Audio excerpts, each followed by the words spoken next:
Call the meeting to order.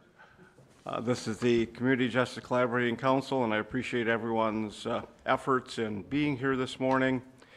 I'm going to dispense with the roll call. Phil assures me we have a quorum, and so I again welcome everyone. You should have received the minutes from the March meeting. As you'll soon remember, the May meeting was canceled, so the last time we met was in March. So are there any additions, corrections, or deletions from those minutes as submitted? Hearing none, they will stand approved as submitted. Next is public comment. I know we always have a few folks from the public who join us for these meetings. Is there anyone from the public who would like to make comment? Any public comments? Hearing none. The first item on the agenda is recognition of Deputy Lysing. As I was driving here this morning, I was thinking about May 6th when I got off an airplane, having attended a conference in Nashville that evening and getting the call from the sheriff informing me of the tragic loss of an excellent deputy, phenomenal mom, and caring spouse. And so I thought I would ask the sheriff just to provide a little reflection. I know many of you attended her memorial service. I know that you certainly witnessed the outpouring of support statewide, as I think all 72 counties were represented in the processional, as well as many, many, many local law enforcement agencies. And as I described to a state senator the other day, I was at a meeting in Madison, and he's a senator from Racine and was still wearing the Remember Katie button on his lapel. That loss, again, while certainly tragic for St. Croix County, has had a significant impact on all of us, as well as certainly the law enforcement community. And so, Sheriff, I'll turn it over to you. Thank you, Your Honor. What seems a long 2 months has been kind of a short 2 months, I guess, however we look at it. But Katie was really a wonderful person, wonderful deputy. You know, I had talked about how she made my job really easy because of, as I continue to hear people that had contact with her, or she handled their call, or even on a disabled vehicle. People have come up and said, hey, Katie helped me out. So I continue to hear really positive things. In June 17th, there was a celebration of life out in Chadron, Nebraska. So several of us traveled 10 hours one way, and we spent some time with family and friends of Katie, and learned a lot more about her, how feisty she was, and how, but they all talked to that smile and how outgoing she was. And Pennington County, South Dakota was there as well. The agency that she had come from, worked for 2 years, but the impact she made there as well. 2 years, and you have that group following the events here, coming to the funeral, going to the memorial, stuff like that. So very impactful. We continue to try to work through and grieve through some things. It was a loss to our agency, but it was a loss to this county and the region, knowing what she could have done here. So we are working towards a fund. So we're always, so many of us are mission driven. So this whole event has been a mission to get through it. Some good, some bad, but we've got some good things that, again, we're working on. A committee was formed, and our 3 goals, our main goal out of this committee, obviously fundraising. But we want to get out to Washington, D.C. every year during Law Enforcement Memorial Week. Names of fallen officers are put on the Law Enforcement Memorial Wall. So in 2024, Katie's name will be put on the wall out there. So part of our fundraising is to get family and coworkers out to DC. The other project, and it's kind of threefold. One is DC. The second for our fundraising is a law enforcement memorial that we'd like to have out front by the new entrance to the sheriff's office. As we all know, the building is expanding, and part of that is we'd like to add a memorial, not just for Katie, but for the other 3 fallen officers in law enforcement from St. Croix County. Sheriff Harry Harris from the early 1900s, Lee Murphy, Highway Patrol, Clarence Erickson from Hudson, and now Katie. So that is our second fundraising effort. And our third is to kind of have an ongoing officer wellness trainings each year. The committee is made up of a number of people, but kind of spearheaded Kathy, Pastor Larry, Kathy Borchutz, Pastor Larry Zyman. So those are our efforts now. Again, mission driven. Now we have a goal. We're going to work towards that. So, but all of it is for the memory of Katie. We're walking in the parade. Kathy's walking in the parade, River Falls tomorrow night. We've got a banner made up with Katie's picture on it, and so. But yeah, it was a great loss to our office, and again to our community. So I appreciate the time to recognize her and her sacrifice and really who she was. So thank you. Thank you. And I would simply ask that we all this time just observe a moment of silence.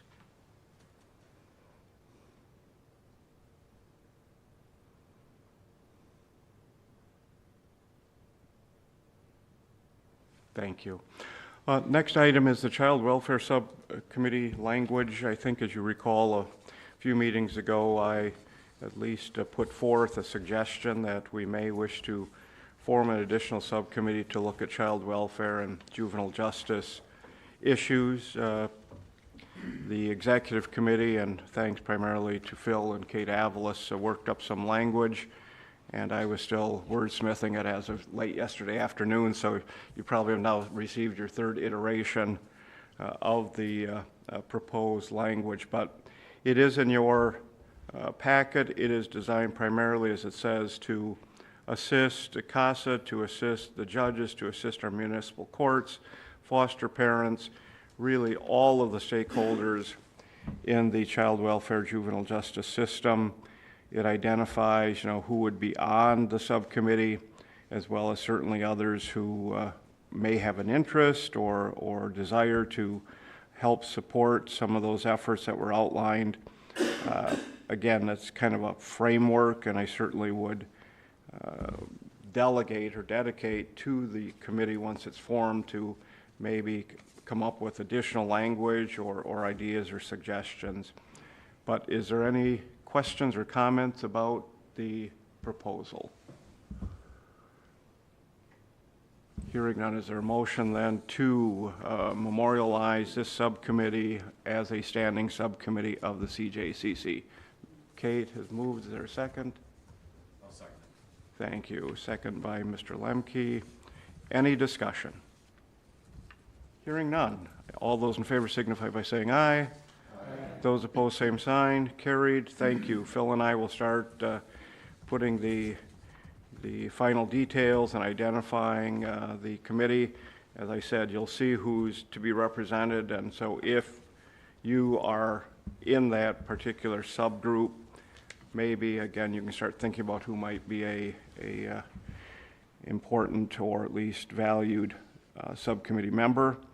And Judge Garrity, you are on my list for the municipal court representation, so that is a given. The JET team, Judicial Engagement Team, I'm going to ask Judge Waterman to start that off, and then Ms. Amos and I and many others in this room have participated in that initiative, but Judge Waterman. Thank you. We have been looking at ways to improve child protection cases and get better outcomes for at least a year, feels like maybe 2. And when I say we, I mean the judges, the district attorney, the Department of Health, child protection workers, and others. We recently enrolled ourselves in what they call the JET initiative, which is a judicial engagement team. And it is a program that is operated out of the Director of State Courts office in Madison. And they partner up our stakeholders in this county with a judge and child protection experts from outside the county. And we've been partnered up with Judge Ziegler from Monroe County. And we have a couple of attorneys out of the director's office from Madison. And they facilitate discussion, they facilitate brainstorming, and they help try to break down some of the barriers that may exist between our competing departments, help us focus on areas that we need improvement, identify areas that we're doing well, and trying to encourage continued success there. And they've also provided training that was open to not only the stakeholders, but to attorneys or others who are interested in this area. So it's been an ongoing effort. We've been at it for a little less than a year, and I believe we have our probably our 4th or 5th session coming up tomorrow from 10 to noon. So that's the general overview, and I'll pass it to others to provide their details. One of the initial efforts was to invite local attorneys who practice in the area of child protection to attend a training, and the turnout was incredible. I think there were close to 50 attorneys, some social workers, as well as others who attended that training, and the response was extremely positive in terms of just providing some of those tools as well as suggestions in the area of child protection. And as Judge Waterman said, we've broken down into subcommittees, and so they continue to work. But again, I'm hopeful that it will provide good results for us. I'm on the statewide committee that oversees these initiatives, and so I met with the director of the Children's Court Improvement Program a week ago or 2 weeks ago when we had a meeting, and she is very excited about what's happening in St. Croix County. We're now going to be looking at what's called tailored dispositional orders, which again is designed to really focus on the child and what should be an appropriate outcome, as opposed to what maybe has been more of just a one-size-fits-all approach to orders that impact kids who are out of home. And when we last met as a group, we had under 100 kids placed out of home. But we just got an email from Michelle Lesha with the department saying we're now over 100 again with children placed out of home. So there's work to be done, but I really appreciate, again, everyone who's participated in the effort. And Heather, is there anything you wanted to add? I'll just provide a brief update. So the Corporation Counsel's office will be taking over CHIPS cases effective officially January 1st, but the county board did give us permission to hire an attorney now to start training and doing that transition. So attorney Anjali Patel will start officially next Wednesday, but she will be participating in our meeting tomorrow with the JET initiative, and she'll be working closely with the judges and the district attorney and children's services to learn the pros and cons and things that need to be fixed, so we can have a smooth transition January 1st to our office taking over CHIPS cases. And hopefully we'll just have one person dedicated to do that, and hopefully we can get cases through the system faster, gain permanency quicker, whether that's return to parents' homes or termination of parental rights or some other option. So I think that will be helpful, and that will be part of our JET initiative also. The JET. Any questions about that initiative and what we're doing? Thank you. Medication-assisted treatment. We're always pleased to have Kathy Borgschatz join us, albeit retired. I don't think she's not retired. She's back. And as I think all of you recall, she was chief deputy for many, many years, stepped down from that position. But as I said, there's never any moss that grows underneath her wheels. And so we welcome her back to talk to us about this new program. All right. Could I add one thing on what the sheriff said? If anyone's interested in the fundraising efforts, there's a website, takeactionhonorkatie.com, or Take Action Honor Katie, and that's the website is honorkatie.com, and Katie is K-A-I-T-I-E. So if anyone's interested, there's a number of ways that you can help in this initiative. So with that said, I'll get on to Matt. So I began working back at the county in September of last year. The first few months were getting MOUs, jail policy, informed consent, marketing within the jail, and just providing general education to inmates. In January, we began administering medications towards the end of January. Since that time, we've educated more than 70 folks in the jail on medicated assisted treatment. About 40 have started the program within the jail, and there's a few reasons why the numbers dropped from 70 to approximately 40, and that's because some are prison bound, they're not eligible for the program. Some are released before we're able to get them through a process, and we've been making referrals to Western Wisconsin Health for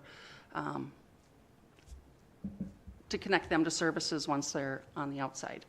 And then there's others that decide not to do it. There's also folks that their primary drug of choice is methamphetamine, and the medications are not used for methamphetamine. It's opiate and alcohol that these medications work with. So our numbers dropped from 70 to 40 just for those reasons. We have I think about 20 folks incarcerated still that are actively working the program within the jail. I know the services center, I believe, has 5 people actively enrolled in a MAP program, and there's a few others. One's Pierce County Drug Court, doing very well. The folks at the services center are doing well, and there's a couple others that aren't on medications, have attended treatment, and are still doing well. So we're about at almost 10 folks that have made a change. I think the projection that I had for the grant was to serve between 30 and 40 people, which I think the education alone gets us there. And we're only really 6 months into the program. So I think the projected numbers are exceeding. It doesn't seem like a lot, but when we start talking about the foster care system and law enforcement resources and overdoses and calls for EMS and emergency room, I think it is impactful when we talk about serving 10 or 12 folks in the community that kind of suck the resources of every department within St. Croix County, to include medical. So that's where we're at with that. February, March, we were seeing that our jail medical was not able to handle the volume of folks that need to be seen medically assessed. So I reached out to Bob and Char Lopez at the Services Center. We've kind of redirected a bit, and it's found a home in behavioral health.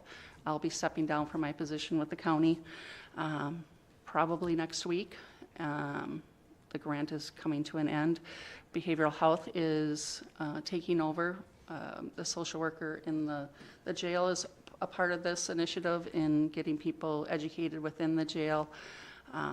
Lori Rosas, a case manager with the Services Center with Behavioral Health, is helping with the referral process and follow-ups. And I know the HHS is bolstering their peer support folks upon release, and I think they'll be very much needed and a great resource for this group once they're out of custody. The grant is still under the control of the sheriff. I wrote it for the sheriff's office, but it's really a collaboration between the sheriff's office and HHS with the help of Justice Support Services, obviously. Medications that are given are still the naltrexone, the oral tablet, that's given in the jail on a daily basis. And then if they're inclined to take an injection upon release, that is given prior to release. Those are the medications that we're sticking with for a variety of reasons. But there are other medications that folks may get on the outside that are successful in a therapeutic setting. The ones that we've chosen are non-habit forming and non-narcotic, which is really important in a jail setting because diversion and the ability to use some other medications is really the biggest reasons why we are only using the two that we are. Follow-up has proven to be more difficult. A lot of folks, when, these are long-term inmates that we're serving, their cell phones are disconnected. They may not have the same number. Obviously, residency is an issue. So follow-up is difficult once they're out. So my numbers may be a little skewed, but the ones that I've given are the ones that are known. But I'm hopeful with behavioral health taking over.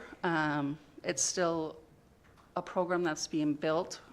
It is not the be-all, end-all yet, but we're working towards that, and I've been working with Bob and Char and Natalie Radich, the behavioral health supervisor. We're kind of in constant communication trying to get this thing up and rolling and stabilized. So that's where I'm at. Well, first, thank you, Kathy, for getting the program off the ground. As I said, your passion for trying to help the community is always recognized. Anyone have any questions or comments? How many other counties, Kathy, do you know are offering this type of program in their jails? Probably less than 10 or 12. It's growing. There's actually a fairly large push to get MAT programming within jails. I would suspect that there'll be some legislation on it within the next 5 years, and it will be compelled to offer services, just the trajectory that it's going and what's happening in other states. I'm hoping that sheriffs and jail captains, administrators can be part of those conversations, because we were out in New York looking at their program, and there was some sweeping legislation that happened out there, and it's, even though the sheriff and the correctional officers believe in the program, they're kind of,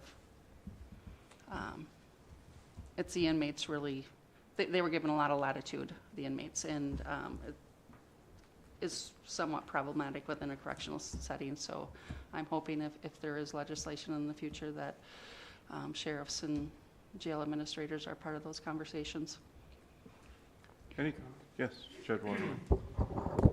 I have one of your graduates in court. He's just wrapping up some files, and I can see the difference that the program has made in this individual. And he's somebody who had a history of committing a crime, going to jail, getting released, and then committing a new crime, going to jail, getting released, committing a new crime. And it was all substance use related.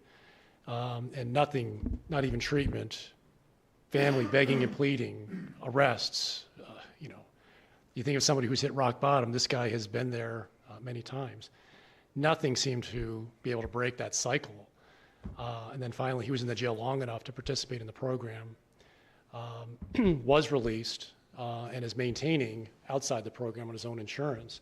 And he's doing great. I've never seen somebody do so well. So it's really encouraging to see that this does work when it's responsibly administered. And I don't know what would have changed this person's life without getting started in the jail. So it's a real good program. Other questions, comments? Sheriff? I was wondering where I was going to push in some statistics, but Kathy had mentioned about law enforcement investigations and trying to stop the cycle. I just got some statistics the other day, and when we talked about our referendum, we talked about all the fentanyl that we had seized just this year alone. That was on the patrol side of things. For our task force, which is a tri-county task force, they've already seized over 80 grams of fentanyl. We have investigated 12 overdoses, not necessarily all resulting in deaths, but 12 overdoses so far this year, on pace to what we had last year. And then I think the other day we just, not included in these statistics, we had another 350 pills of fentanyl that were seized, Hudson and over into Washington County. So that continues, and we need to be creative on how we stop some of these cycles. So. Other questions, comments? I don't think this comes as a news flash, but certainly of the population that comes into the criminal justice system, the vast majority have some connection to drug or alcohol. It spills over obviously into other crimes, but as Judge Waterman says, it's an epidemic, and we appreciate the efforts that Kathy has made to at least offer this alternative, and it appears again to be working and certainly unique for her efforts, the sheriffs and the department, so thank you. TAD, diversion updates, Phil. I'm going to keep it pretty quick because I want Judge Nordstrand and Kate to talk a little bit more about some recent TAD happenings. But we did this week submit our Q2 TAD report, which is pretty standard. Again, every quarter we submit that. I did just, in talking to our TAD folks yesterday, find out that the grant for next year will open up pretty soon, so we'll be doing that. We don't anticipate any changes. It's a non-competitive TAD year. So those are really the only quick TAD updates. Thank you. Any questions? Hearing none, we'll jump into then the treatment court updates. Judge Nordstrand and Kate. So a couple of things today. We did have TAD representatives with us yesterday here in St. Croix County for a 5-year review, essentially. Because of the TAD grant money we receive, we periodically get a checkup to see how we're doing. And so they were with us through treatment court yesterday, as well as our treatment court subcommittee of the CJCC at noon, and engaged with other folks along the way. And so I'm hopeful by our next treatment court subcommittee meeting in September, we will have their report and we will find out, at least in their estimation, how we're doing. So that's good too. That was a good process. Kate, do you want to add anything? You spent more time with them perhaps than I did. Sure, nothing big on the TAD folks that came, but at least just something to note. Last year in our TAD budget for drug testing, our TAD grant budget covered about half of our drug testing for treatment court. This year, it will cover at least till Q3. So our justice support budget will only have to pick up Q4, which is very minimal, probably under 2,000, I would say. So that's been great. We've been getting less confirmation testing, which is fabulous to us. We've been using more case management. Usually we have to do confirmation testing if they're not admitting their use. We've been trying to talk to them, get more honest feedback from them. Now that we have full-time case manager position, that's been extremely helpful in getting those costs down and for them to have a rapport with us that they're admitting use. And so it cuts those costs way down. Also, our TAD grant covered this year 2 people to attend the national conference in Houston, Texas. So we sent 2 people on that just recently. So I wanted to follow up on that before I want to go through our new manual here a little bit at treatment court, but we now have everybody who participates in the team has been to the national conference. And so our goal is to periodically get people back there, because that national conference has tens of thousands of people from across the country that attend it. And so, and the quality of the information presented is extraordinary. That's not to minimize what we do here in state, but it's, I've never been to a conference where I got so much information in one place relevant to what we do in treatment court and beyond. So Carl's been there as well, and I think he would attest to that. But the substance I wanted to go through today on treatment court was, you've got a copy of our treatment court policy and procedures manual. We've been going through this process of updating this manual for, I'd say, a year.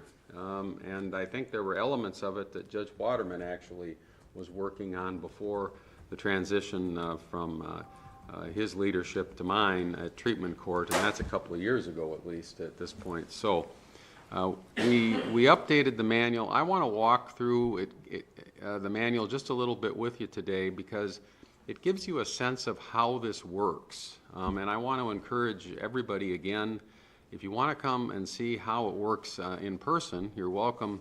Every Wednesday morning at 8:30, we have treatment court in Branch 1, and you know, we've had a lot of our members of the county board have attended, and our participants really appreciate that. And so I know Bob has been there, Dan Hansen, Bob Fiedler, Dave Osnes, Greg has been there, and others that I may have forgotten or not noticed at the time. So we do appreciate that, and because our treatment court is funded primarily by the county. All right, we can talk about grants, and that's all good, but our treatment court is bought and paid for by St. Croix County, and we are one of, I confirmed it yesterday, we're down, our numbers are down a bit right now, but we're working our way back up to our goal of 20 to 25 participants at any given time. That makes us one of the largest treatment courts in any county in the state of Wisconsin. And I'm including the big guys, Racine, Milwaukee, Dane County. We're right up there with those folks in terms of our commitment to treatment court as a process for change. So I think we can be very proud of that, and we're very grateful to our citizens and to the county board for that. So you've got the manual. I think they might bring it up on the board. I'm going to just page through. On page 7, you'll see that's the treatment court team, the people that participate on a weekly basis with us. I lead the team, but am a small cog in the wheel when it comes to getting the day-to-day work done that Kate and our other folks do and our other representatives. So it's the district attorney's office, the public defender, the Department of Corrections, our program coordinator, our substance use representative, law enforcement from the Sheriff's Department, all participate all the time during our staffing and during our actual treatment court hearings. The next pages describe the roles of each of those participants. I'm not going to go through that.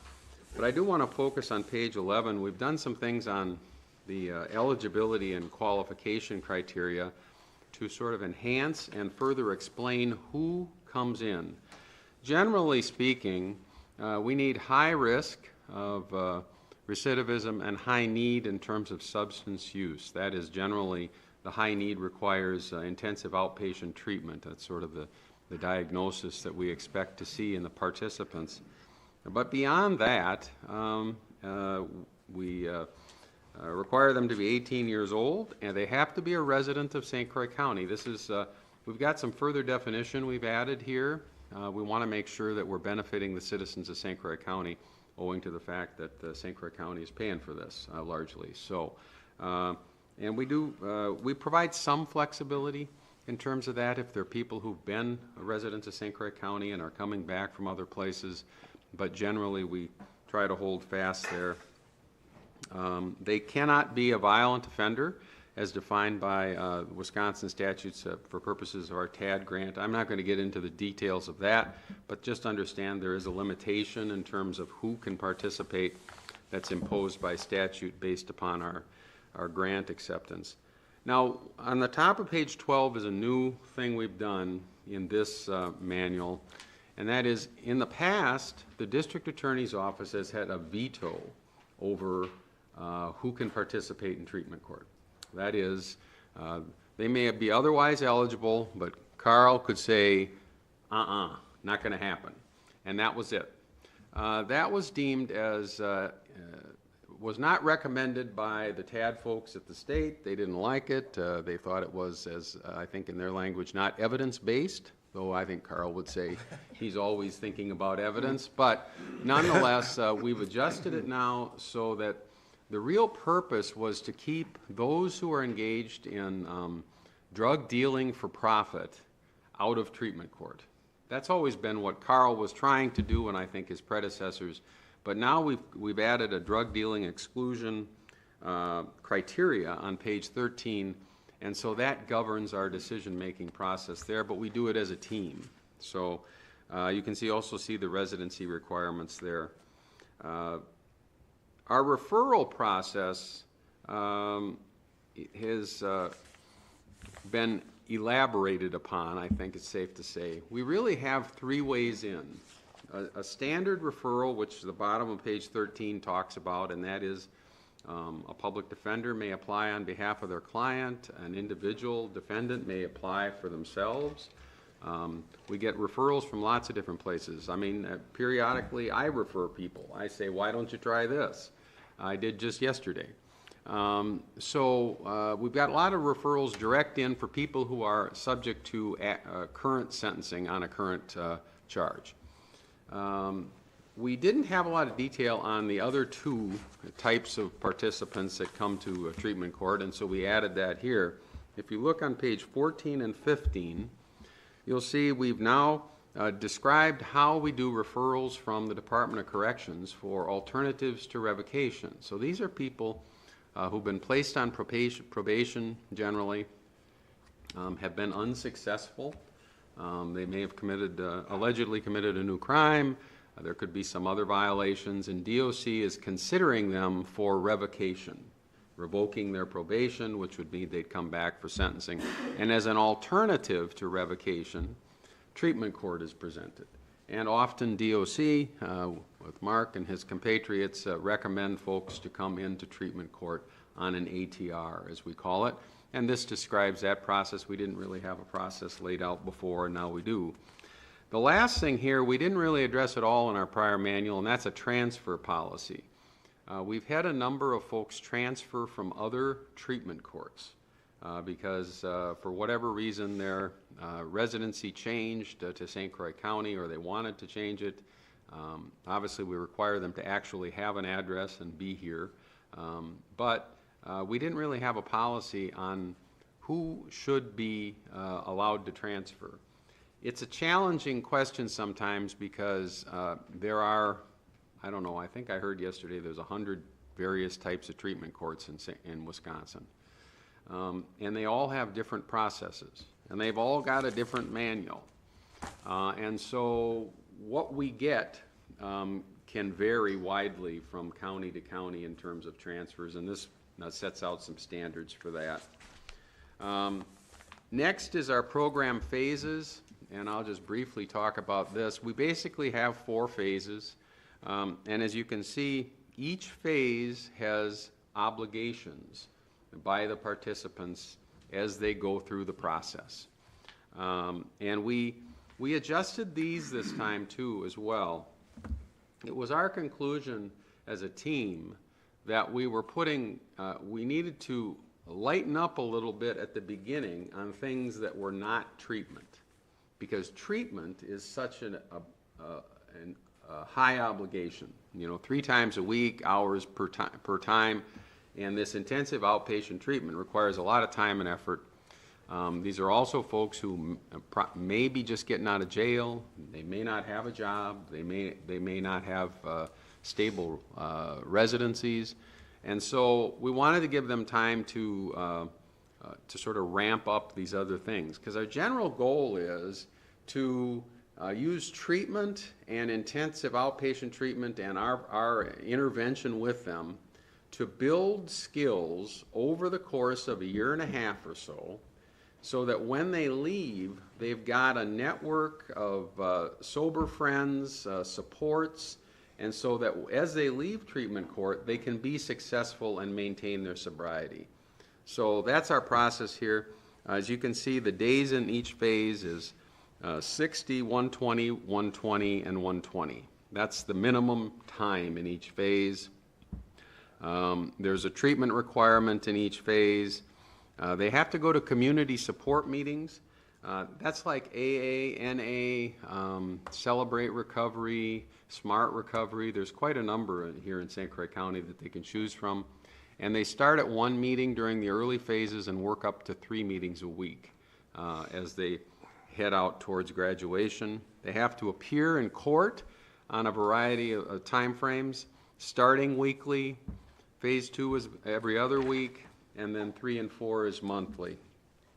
We added another thing that's kind of new. Other treatment courts are doing it. We've got curfew requirements now in phases 1, 2, I guess 1 and 2. The idea there is we want people early in their recovery to be at home at night, this is just a reminder of that. They have to work 10 hours a week to start, and then we work up to 30 hours a week. That's another change. It used to be 30 all the way across, and again, we're trying to minimize what they have to do other than treatment at the beginning. And then thanks to our Public Protection Committee, we've modified the fees associated with each phase. It used to be $1,000 over the course of each of the phases divided out. We prevailed upon them to reduce that to $600, so it's 100, 100, 200, 200. The first 100 can be done through community service if they aren't financially capable at that point. It's more in line with what the statewide averages are. We didn't want to be the most expensive treatment court in the state, and frankly, we haven't been very good about collecting the money in the first place. Combined with our commitment with public protection to reduce it, we've now said we're actually going to collect it. People are going to, subject to my discretion in particular circumstances, they're not going to move from phase to phase unless they pay the fee. So that's our commitment there. So that's basically, one last thing I'll say is we define some things on pages 19 and 20 that we didn't really have definitions for before. If you've been in court with me, you'll see there's something we call the 5 for 5. And that's one of the requirements to move from phase to phase is you have to meet 5 requirements for the week a certain number of times in order to move from phase to phase. And you'll see them at the top of page 19. It involves attending all your meetings, going to treatment, doing all your testing, going to community support, etc. And so we've defined some of those things in terms of what is work hours, what is community support, etc. Finally, I'll say we did do some detailed work on some of the termination processes. We were a little bit iffy on what would happen if somebody just stopped coming to treatment court, and we created what we call an absconder policy. Basically, if you miss 4 in a row, you're subject to termination without much further process. And so we've had trouble in the past in that regard. And I'm not going to go through the rest of it because a lot of the rest of it didn't change, but I wanted to give you a sense of what people are doing in treatment court, how it works, and I'd encourage anybody who wants to come and see it, come and see for yourself, and I'm open to any questions there may be about treatment court in general or these new policies. Man, I was good.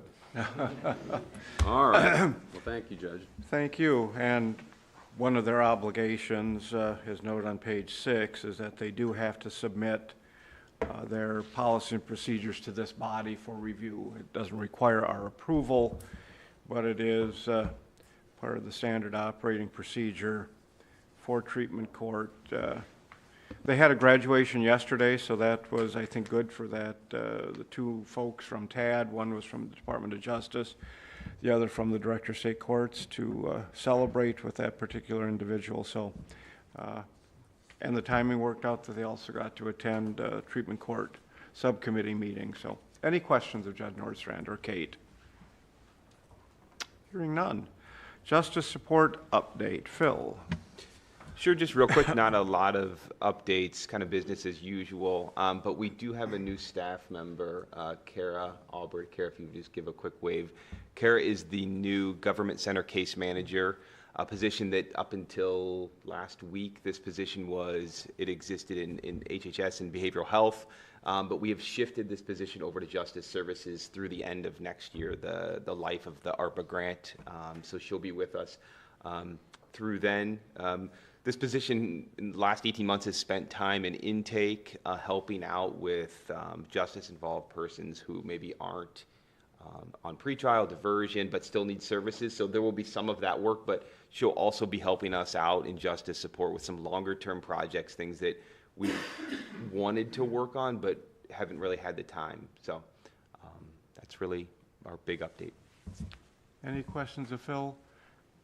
And I'll give a shout out to Phil and Judge Waterman and Travis Sartorius Carl, who have really a subcommittee that looks at a lot of the justice support programs, policies, and has come up with some really, really outstanding output in terms of information to the courts, case management, things that we weren't doing with the law enforcement model that really are, in my opinion, are paying dividends in terms of helping people who have primarily criminal thinking or criminal behaviors. CASA funding or CASA fundraiser recap. We have Sean Kinsell, I believe. Oh, he's already up there. Shoot. Yeah. Here today. And Sean, what would you like to share about the fundraiser? So for those who don't know, CASA stands for Court Appointed Special Advocates. We're a volunteer-powered organization who advocate for children who are under a CHIPS petition. And we are community-based. We're not part of St. Croix County. We had our fundraiser, first fundraiser ever, June 7th, a gala called Stand Up for Kids. And it was held at the White Eagle Golf Club. I just want to thank so many of you showed up and lent your support to the organization, and our goal to provide an advocate for each child who's under a CHIPS petition. We have a long way to go. We have about, on average, there's about around 120 cases a year of children who are under those CHIPS petition, and we would like to get an advocate for each one. So our goal for the event was to raise $15,000. It was our first year. We had to do it pretty quick. Time was slipping away. We raised $19,900. So a really great outcome. I really couldn't be happier. There were expenses that are deducted from that, but all in all, I would call it a roaring success.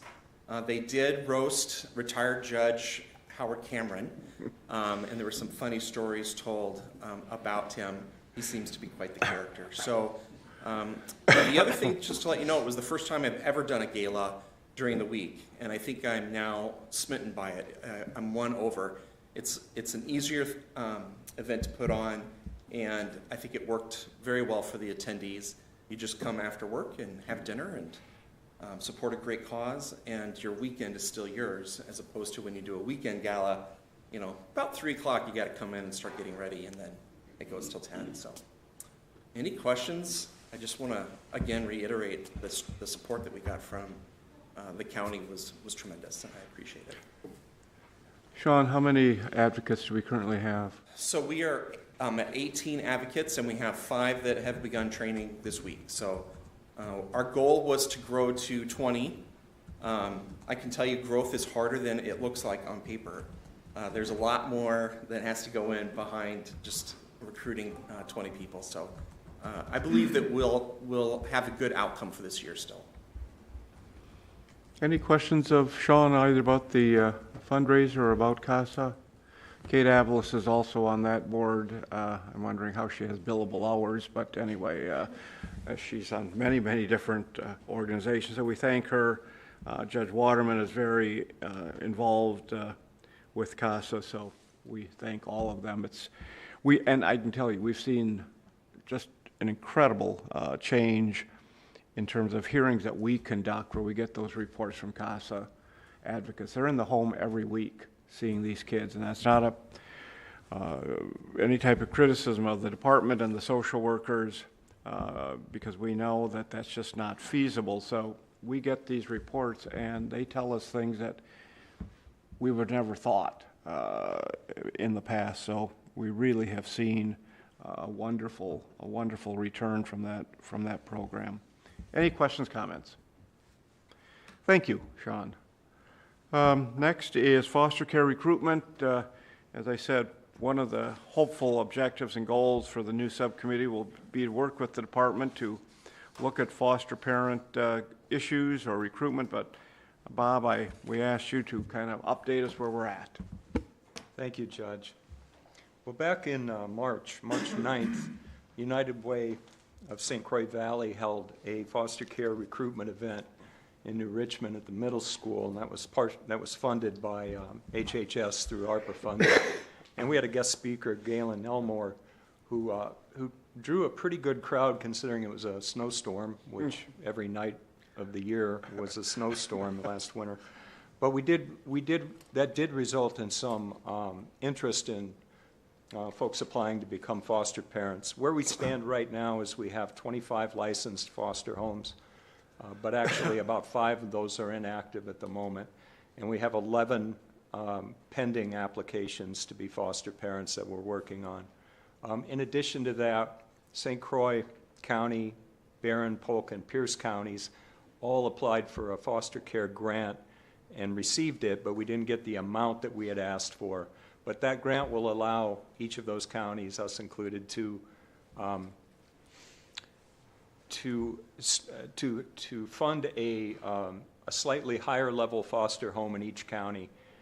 It's a level 2 home, but it would be sort of an enhanced version of that where they could take kids with more complex kinds of needs.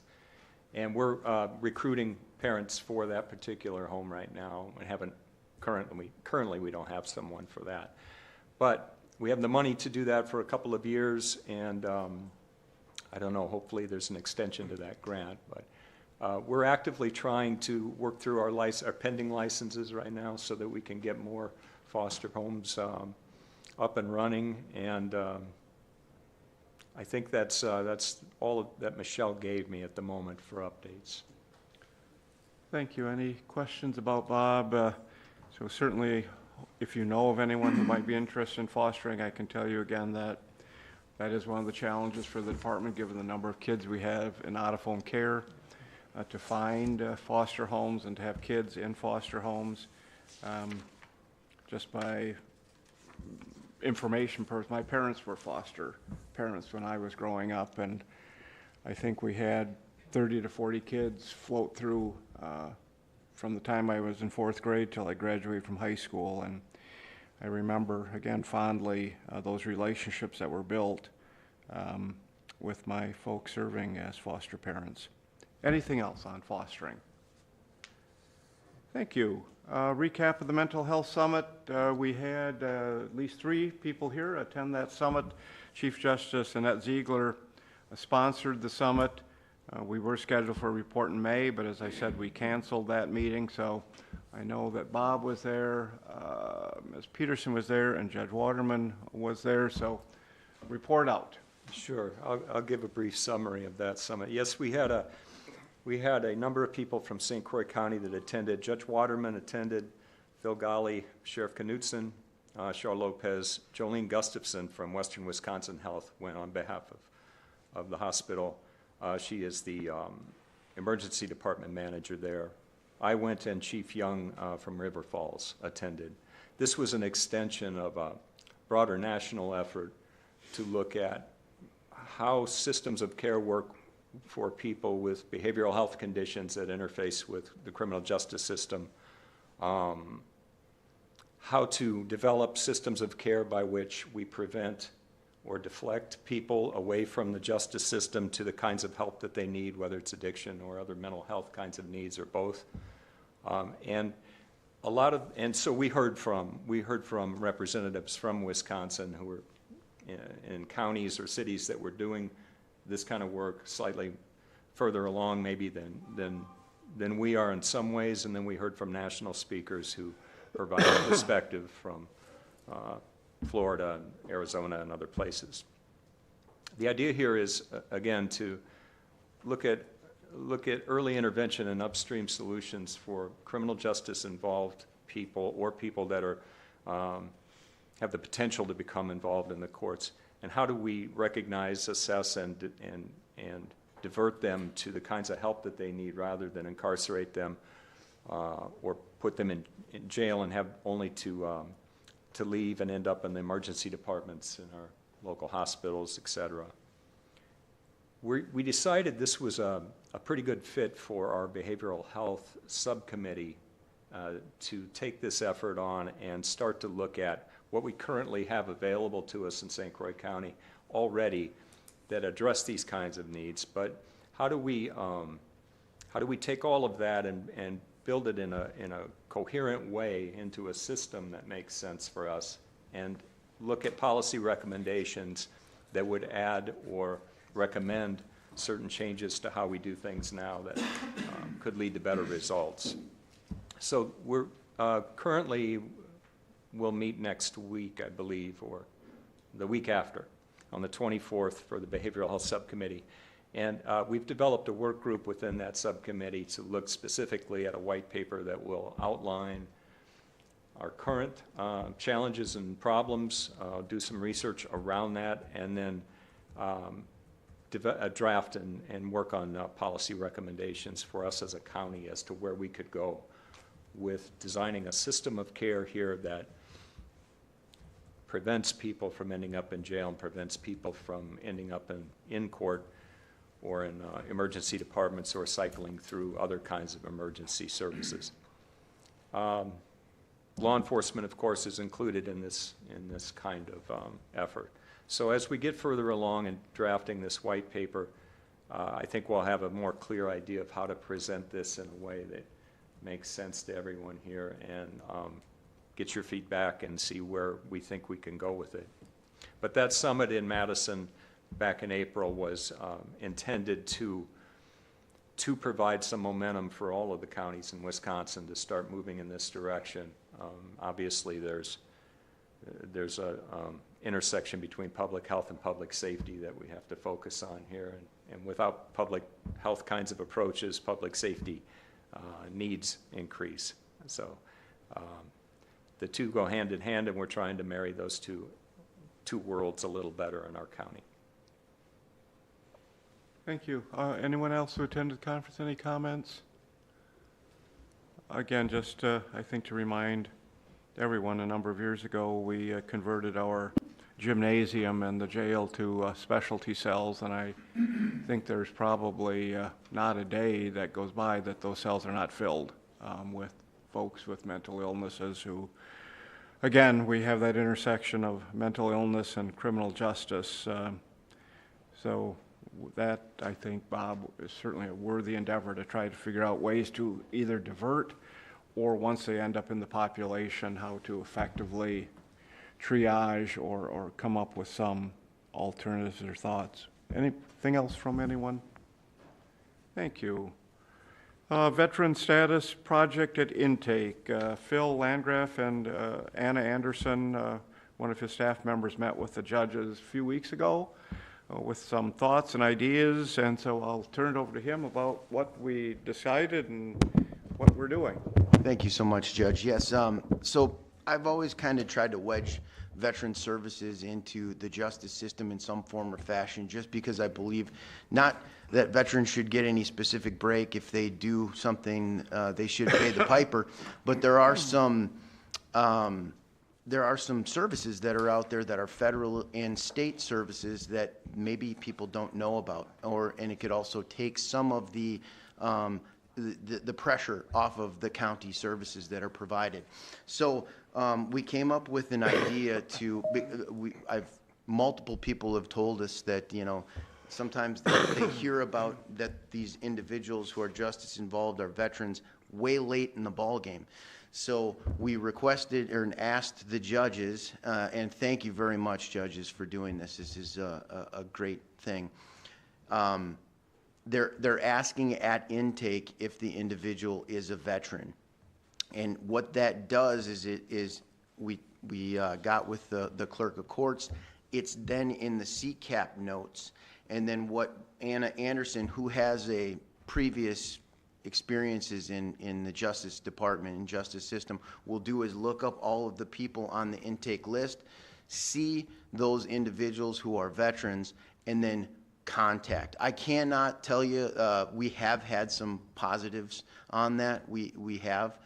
So we're doing all of the back channel stuff. All of the work is going to be done on our end.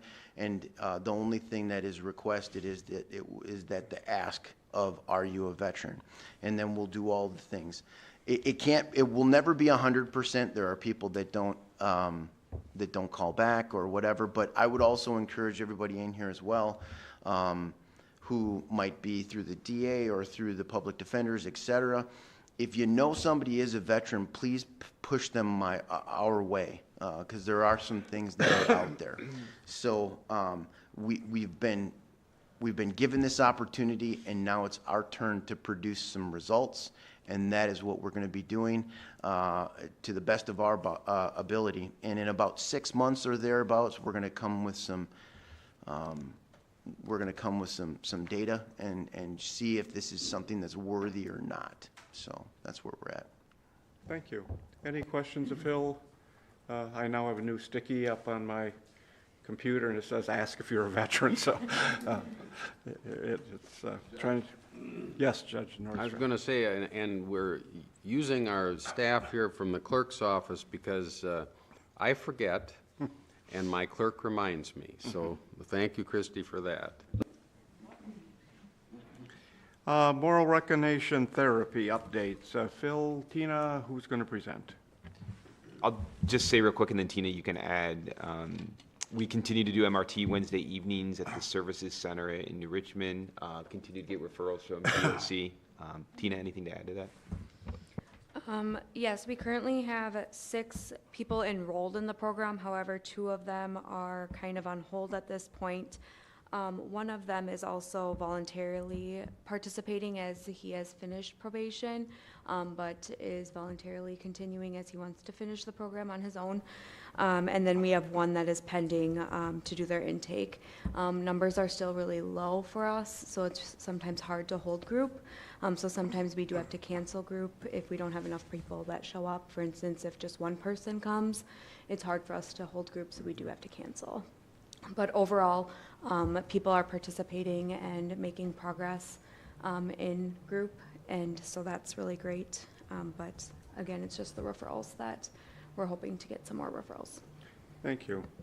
And MRT, again, is really just helping people understand why they think as a criminal and helping them reshape their thought processes in terms of cognitive thinking.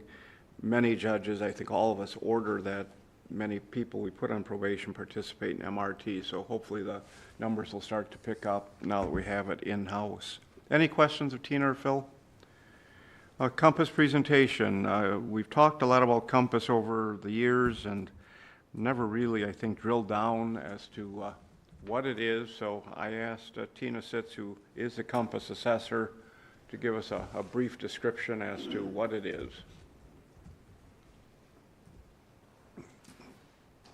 So for those of you who don't know, I've been doing Compass assessments for the county since 2018, actually, when I started with the county. And what Compass is it stands for Correctional Offender Management Profiling for Alternative Sanctions. So it looks at a risk level for someone to reoffend within 2 years, and the likelihood of them essentially coming back into the justice system. It's also going to look at what are those criminogenic needs, or what are the areas that may need to be addressed for someone to get the help so that they don't end up coming back into the justice system. The bar chart, which I do have a picture of later on in this presentation, shows the likelihood or the unlikely or highly probable of what those categories are. We just recently switched from an assessment. The county did in, I want to say it was the beginning of this year, for us to be able to use this assessment to the Compass R. However, DOC, I believe, has been using it since August. Previously, it was a 142 questionnaire. Now it's only 83 questions. So it has taken and combined a lot of the questions now into one question, or removed some of the questions that were previously asked. So in regards to preparing for an assessment to be administered, I do get a referral, and I'll go over where I get those referrals after this slide here. I then get their criminal histories, and I do go through that as that is a portion of the assessment. I prepare a lot of their release information forms, and then I contact the offender to set up their appointment, which sometimes is difficult depending on if they call me back. But generally, it can be a quick turnaround sometimes in regards to that, but sometimes may take me a week or 2 weeks, or sometimes longer, depending on the person.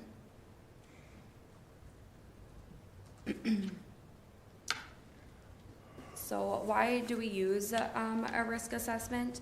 Again, it's to assess the risk of reoffending, to assess the person's need in relation to the reoffending, and to focus on the treatment needs for the cognitive social learning, as well as account for the personalities and the demographics.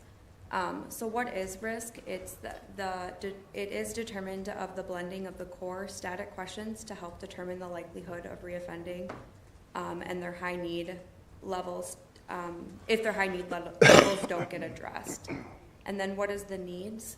That's their crime-producing needs or behaviors that are linked by research to recidivism, predictions that should be addressed. So low risk versus the high risk, it also helps us to not mix the different risk levels together, which can cause more harm to the low risk population if they are mixed with the high risk population. So for instance, as Kate and Judge Nordstrand were talking about in regards to treatment court, those are generally the high risk individuals, which you wouldn't want to put a low risk individual into treatment court to mix with those types of populations. The criminogenic needs are generally like the antisocial cognition, antisocial companions, and then those family and marital, substance use. They help us find successful programming to target those interventions. They can be based on different also assessments that we can also use to help identify exactly what that level is needed for to help reduce those behaviors. So the evidence-based practice, it's best to have these types of assessments to use to help make sure that we have the effective supervision level for these individuals for, say, diversion, treatment courts, and obviously DOC uses them as well to make sure that they're on the right case supervision. Some limitations within this assessment, this is more of a broadband assessment, so it does not cover, for instance, people that are convicted of a driving while under the influence offense. They tend to come out low risk on these assessments, which is why then we would do an impaired driving assessment to go hand in hand with that, because they tend to come out low risk on the compass, but then they would come out high risk on the impaired driving assessment. So there are different assessments that we can do for a more narrow band assessment to help make sure that their risk level is more appropriate. Also sex offenders, this assessment is also not as more defined for them as well too. So the information used from these assessments, we have two categories. The first one is the static factors, which are the unchangeable factors. So age, criminal history, gender, those types of things are the ones that don't change, and that's going to be the driving needs from the criminal behavior. And then we have the dynamic factors, which are the changeable factors, such as employment, residence, substance use, that we gather through more of the interview process. Here is an example of what a bar chart does look like. So this person is considered a high-risk individual, as shown on the blue bar at the bottom. And then you can see that there are some areas that are considered highly probable, some unlikelies, which are generally lower areas that they may not need to address right away. So like their substance use is considered highly probable, so that's probably one of the main factors that's driving them into the system. And the residents' stability, that could mean that they moved recently, but they have maybe a stable residence. So some of that kind of plays a factor in what questions you get answered, whether they moved out of their parents' house and got their own place or just bought a house. So that the resident stability isn't one, depending on how they answer those questions. But really the top two categories are the ones that we focus on the most in regards to answering or helping them get connected to services in regards to that. So here's some data from St. Croix County that I have put together in regards to over the last few years. So this is just Compass referrals. So I get my main referrals from for diversion, treatment court, court-ordered assessments, and then attorney referrals. So in 2019, for diversion, I had 85 referrals. Treatment court, there was 15. Court-ordered, there was 13. And attorneys, there was 7. In diversion, in 2020, there was 112 referrals. Treatment court had 9, court ordered there was 1, attorneys there was 8. In 2021, it jumped for diversion to 157 referrals. Treatment court had 15, court ordered there was 8, attorneys there was 8. In 2022, diversion had 141 referrals, treatment court had 9, court ordered and attorneys both had 0. Also, just a disclaimer, during 2020, during the COVID pandemic, 99 of the Compass assessments were completed virtually. So through Zoom, I did have to do them through Zoom during that time period, as we were not completing anything really in person at that time frame, which was sort of a challenge at some times, but was something that made it work. This is the average age and the male and females for each of those years. So in 2019, there was 70 males and 50 females that were done, and the average age was 33. In 2020, there was 82 males, 40 females, and then the average age was 32. In 2021, there was 121 males, 67 females, and the average age was 33. In 2022, there was 94 males, 56 females, and the average age was 35. So this is just the data from January 1st to May 1st for this year so far. So at this time, or through May 1st, there was 38 so far diversion referrals, 2 treatment court, 0 court ordered, and then 2 attorney referrals. And of that, 20 of them were male, 22 were female, and the average age was 38.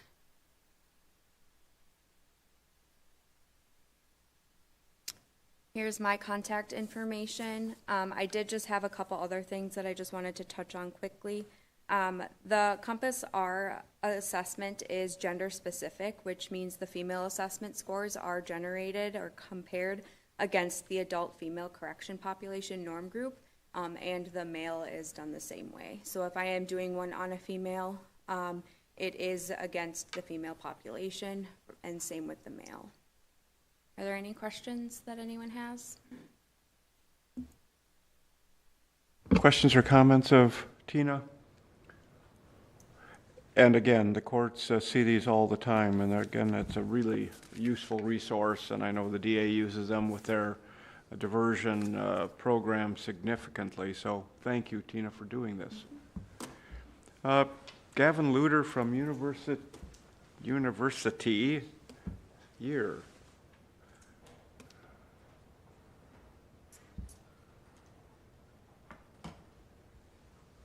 Thank you. So we have some ongoing projects with University Year through UW-Madison.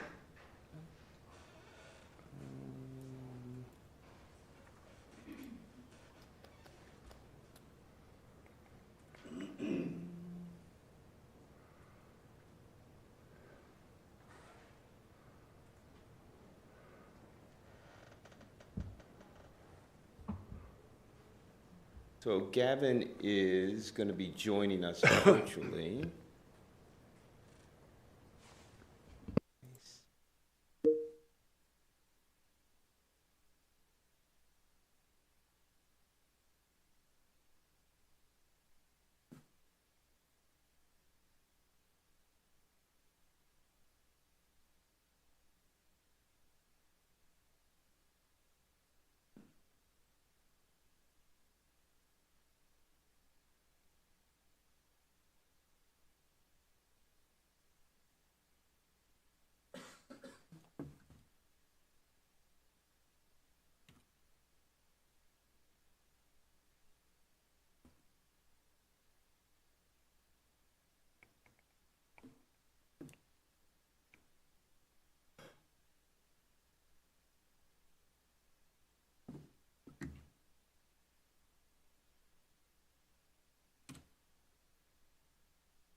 Let's see here if I can do this another way.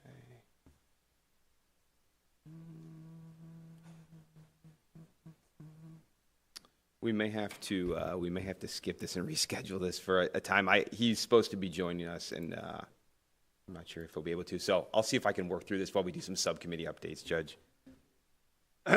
Next item are subcommittee updates. I think you've heard from many of them this morning. Executive Committee, our next meeting is on August 31st. We always hold that in my courtroom, so if anyone has any items that they would like Executive Committee to consider, let me, Phil, Kate Avalos, or any other member of Executive Committee know. Criminal Justice, Judge Waterman. Judge Needham talked about our primary ongoing project, and that has to do with justice services and assisting them with monitoring, testing protocols, things of that sort. That's an ongoing project. I won't get into the details. The other project we are embarking on is looking at cash bail and seeing who in our jail has been held for long periods of time on cash bail, primarily small amounts of cash, $250, $500, fearing that those might be people who kind of got lost in the system and maybe we expected them to bail out but haven't. So we're looking at that to see if we have a large population there and to see whether that suspicion is correct or whether those people are intended to be there despite the low cash bail. So those are the two projects that we're currently working on. Waterman, about the work of that committee. Treatment Court Judge Nordstrand has departed. He, I believe, has court, but you heard, I think, the majority of what's going on with Treatment Court. Domestic violence, Judge Vlack is not here. Their next meeting is July 19th. And Phil, is there any updates from domestic violence? No, we will have a discussion next week surrounding the intersection between child support and injunctions and some updates about that. Thank you. And then behavioral health, Bob. Thank you, Judge. Yes, we met on the 22nd of May. What we covered was a recap of the mental health summit that I talked about earlier in Madison. We also spoke about continuing work on the white paper that I mentioned. We also recapped the mental health symposium that we held on May 17th at Northwood Technical College that focused on addiction and viewing addiction through a healthcare lens. We had about 70 participants, 70 people show up for that symposium where Judge Nordstrand and Dr. Anwar and Pete Van Dusarts were all speakers along with a panel that took part in that event.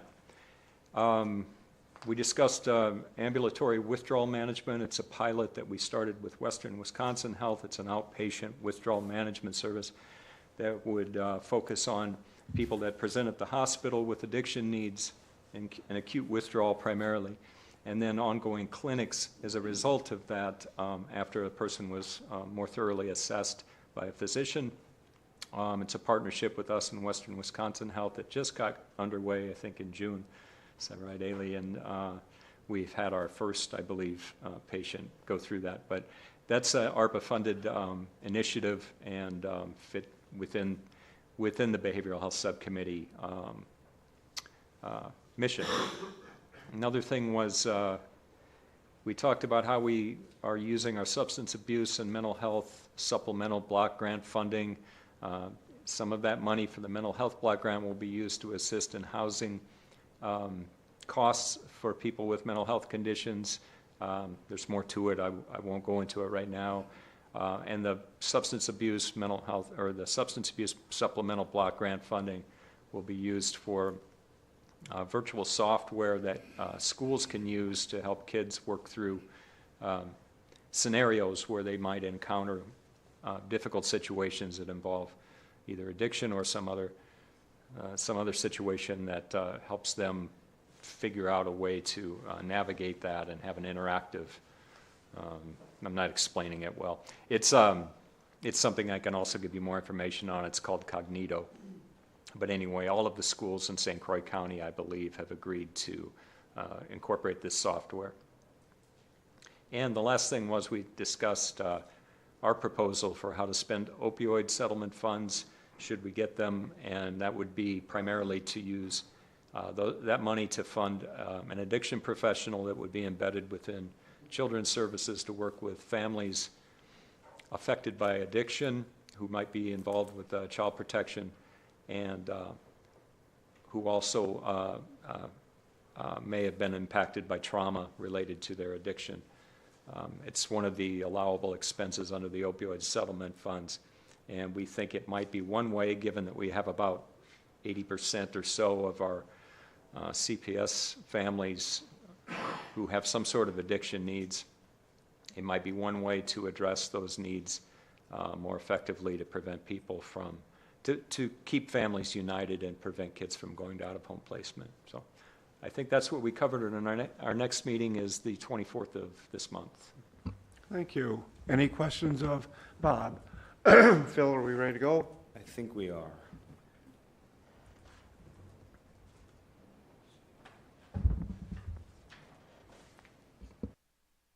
Hey, Gavin. Hey, Phil, can you hear me? Yep, we're good. Can you hear me okay? Yeah, you can you see me? We can, yeah, you're up on our screen. So you're here with our CJCC. So if you just want to give a brief description of some of the things we've worked on and what we've got going on moving forward. Yeah, hello. Good morning, everyone. It feels a little bit like I'm at Congress. Like there's like a panel of people and like, yeah, anyway. Hi, it's nice to meet you all. My name is Gavin Luter. I'm Managing Director of the University Alliance at University of Wisconsin-Madison. Really glad to be joining you all, and we've been very, very happy to be working with St. Croix County over the last year or so.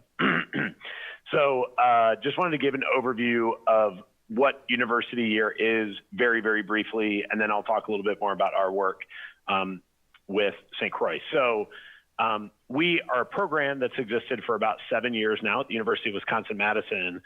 We realize that UW-Madison is not always very good at meeting the needs of local governments in particular. There are a lot of local governments out there who need some help and support making good decisions, and we have a bunch of students who are looking for good training opportunities, and we have faculty who want to make a difference in the world. So what we have done is we've created a really straightforward process where local governments who have issues that they want to work on come to us, they apply, we put them through a 3-year project where we scope out projects that are most important to you all. And so I want you to hear that we show up and we listen. We don't tell you what you need. We try to listen and respond and get you to the right people on campus who can help you address the issues that are most important to you all, the local governments. Of course, local governments deal with a bunch of different, government, business, nonprofit partners in addition. So we have worked with many people across sectors. We are working with 9 communities currently, but every year we've worked with anywhere between 1 to 9 communities per year. We've worked with 29 total communities over the last 7 years. And we have a new application deadline coming up for a new round of applicants. We do that every year. We partner with the League of Wisconsin Municipalities and the Wisconsin Counties Association to get the word out about our program. And we also share about our work at those meetings, and also the Wisconsin City County Management Association. So yeah, that's a little bit about the program. If anybody has any questions, they can certainly ask me later, but I wanted to make sure that I covered the work that we did with St. Croix County, specifically with issues that you all are most interested in. The CJCC is very interested in, I know, sober living, housing, and substance abuse treatment and wraparound services for people who are really struggling. So we did 2 projects this past year, and credit to Phil. As soon as he applied, I read his descriptions, and we usually scope out projects a year in advance, but I said, hey, Phil, we have some people who could really work on your project right now. Are you willing to go? And he was like, yes. So I got to give credit, a lot of credit to Phil. He was willing to hit the ground running.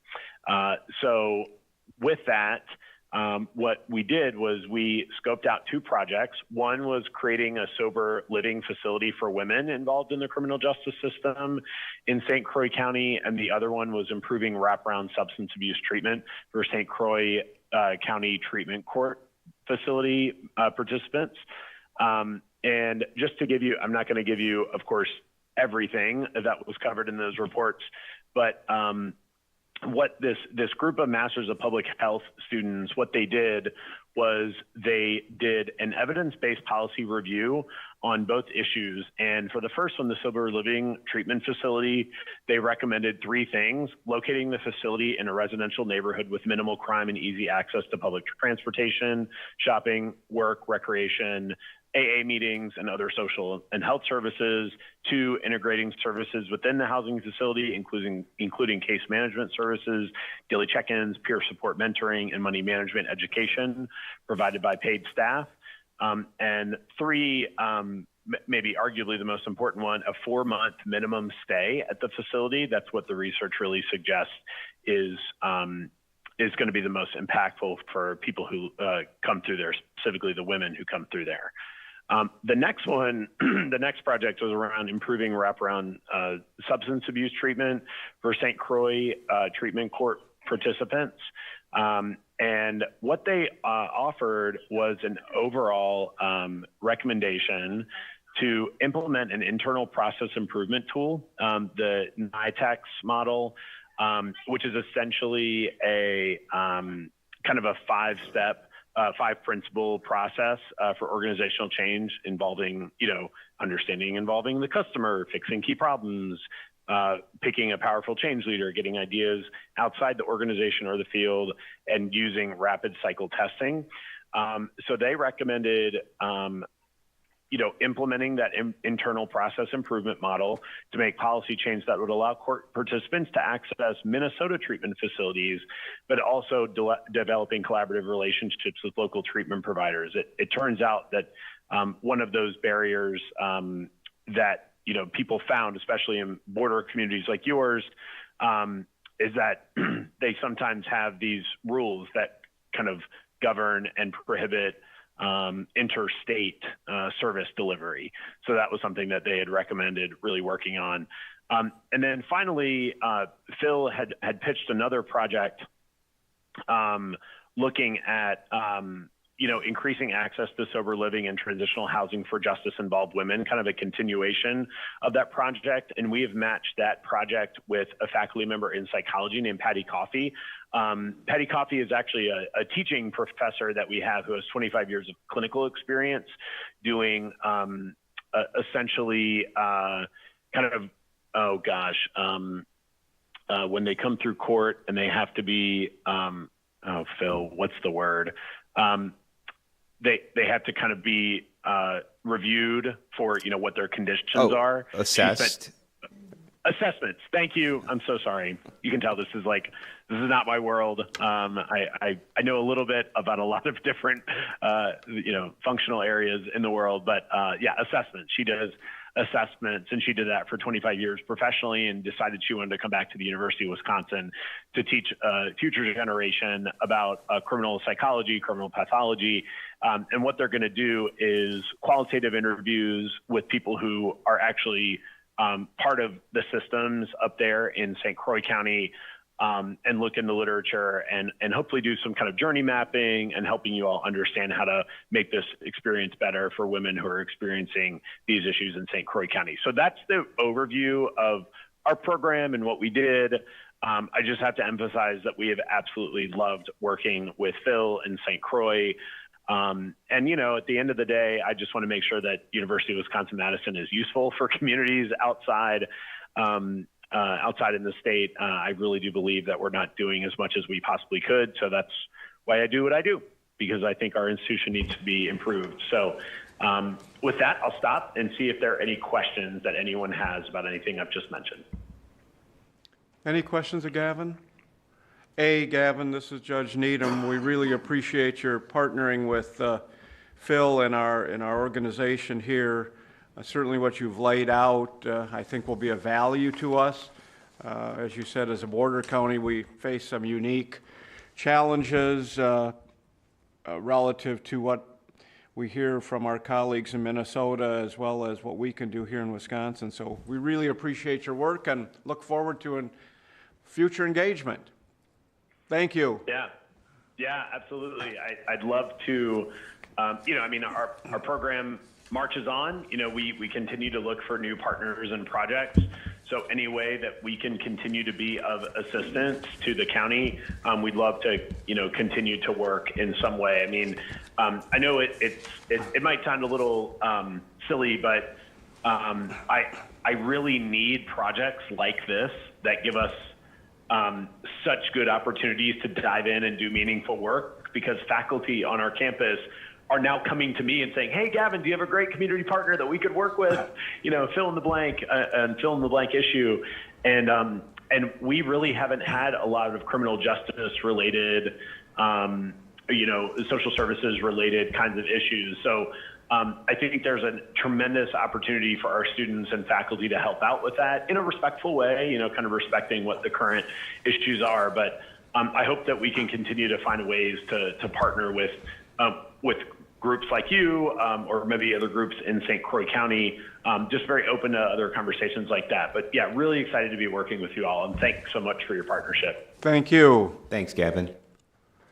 Request for future agenda items. Again, if anyone has ideas or suggestions, please let me know, or anyone else on executive committee or Phil. Announcements and correspondence. You'll note today, Ms. Ring is not here today. She has retired from her employment, and likewise then has resigned her position on CJCC. And so executive committee will be looking to fill that citizen position. If you know of anyone who may be interested, or someone you think we might want to reach out to, again, let us know, and hopefully we'll have someone on board for our next meeting. Finally, I can guarantee you by the next meeting we'll have a new placard for Phil. And we'll get that. He's been here long enough now that I think he can have his own printed placard. Anything else to come before the body today? Next meeting will be on September 21, and we will be meeting... It's actually the 14th. Oh, the 14th. Next meeting is September 14th. So please note that, and it will be in my courtroom. This room is going to be used for some training, and so you'll be welcome to branch 3 up on the second floor, and you'll see the workings, at least interior workings of the court. Anything else today? With that said, it's been a great meeting, and I appreciate all of your attendance and participation, and absent that, we will stand adjourned. Thank you.